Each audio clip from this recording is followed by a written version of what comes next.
.ca for the first time. And things really began to take off from there.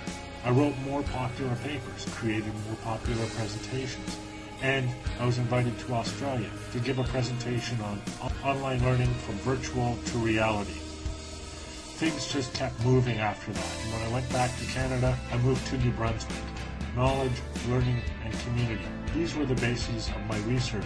I started a newsletter called OL Daily that still publishes to this day. I started a radio station, Ed Radio. I made some videos. For example, this video that I took while I was in Colombia. It was called Bogota. And I traveled around the world. I went to a large number of places. For example, I visited Kuala Lumpur to give a talk there. And I traveled as well to Cape Town in South Africa and gave a series of presentations while I was in that country. As well, I traveled around the world, visiting New Zealand, where I presented on groups and networks, among other things. My website is my lab. It's my place where I experiment, where I write software, where I write papers and present my ideas, where I put my presentations, talk about the new net generation, blogs, wikis, social networking. My web is my identity. My name is Stephen Downs, and I am .ca. Okay, for this next part of the video, I want to think about organizations and what it is that we want organizations to do and how we're going to approach this in the future. The purpose of an organization is to amass a large amount of resources dedicated toward a single task. If you want to build something that takes a lot of resources and a lot of staff, you're going to need to collect them somehow, and in order to manage them, you're going to have somebody in control, somebody who will tell different people to do different things. Otherwise, it won't be organized.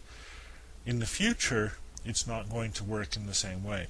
And the question is, well, then how is it going to work? How are we going to manage a large project? Well, let's take a large project, for example. Let's say building an apartment building. Right now, the way it works is an organization contracts to build an apartment building. But what does that mean, really? Well, what it means typically is that a person who is in charge of that organization, the president or the CEO, makes an agreement. I'm going to build an apartment building, and maybe they'll contract with loaner or lenders, maybe they'll contract with potential buyers, whatever. They, in some way, engage to build an apartment building. Well, this is made possible because we create entities which take the role of persons and which are corporations which represent a collection of persons. So this entity, this corporate person, is what engages in the contract to build an apartment building. Now, we needed to do this in the past because there really was no other way to organize people.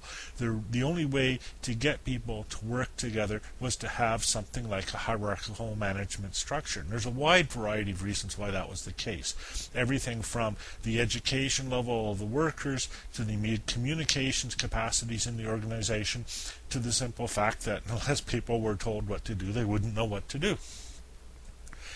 That doesn't need to be the case today. Now let's take our same apartment building, and instead of a company agreeing to build an apartment building, a person agrees to build an apartment building. Well, we've just pointed out a person by him or herself cannot agree to build an apartment building. Well, that's quite true. But if you have a person who is well connected with a network, this person understands that by working with the network, they can cause to have built this apartment building. And so what happens is this person, on making the agreement to build an apartment building, then turns around and contracts subcontractors to do different parts of the job, and these subcontractors contract subcontractors, and so on until all of the tasks are accomplished. The idea here is that instead of one person being in charge and managing everyone else, rather each person in this organizational structure exists as an autonomous agent. The organization comes into existence solely for the purpose of building this building, and once the building is built, the organization dissolves. The network remains because these people are all connected to each other. But the next time an apartment building is to be built, somebody else might do the original contracting, different people might do different tasks. The organization will be built up from scratch again. The idea here is that the collection of people working to build an apartment building work as a network of roughly equal people. Each has a say in the completion of the task. Each completion of a task is the subject of a negotiation, of a contract of some sort. And what makes that possible is, first of all, the capacity, the education, the ability of the individuals to enter into these sorts of agreements and to complete such tasks and also our understanding, our ability to communicate and know things about each other, so that when I'm contracting, I can know that so-and-so is reliable, that so-and-so will do the job, that so-and-so is a qualified worker. All of these things that we would typically expect the management of a company to do ahead of time, we can do on the fly because of improved information technology. Now we return with this picture back to our 4 major criteria for networks. Openness.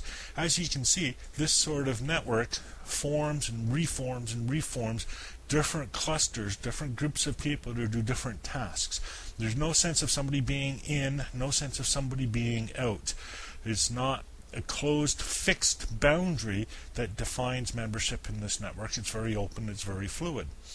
Diversity. We can see here that we're going to bring in a large number of people doing different things with different skills and different abilities. Indeed, this will be necessary in order to construct a building. And if everybody believed the same thing and everybody had the same skills and the same approach and the same resource set, then we wouldn't have the wide range of skills that we need to build a building.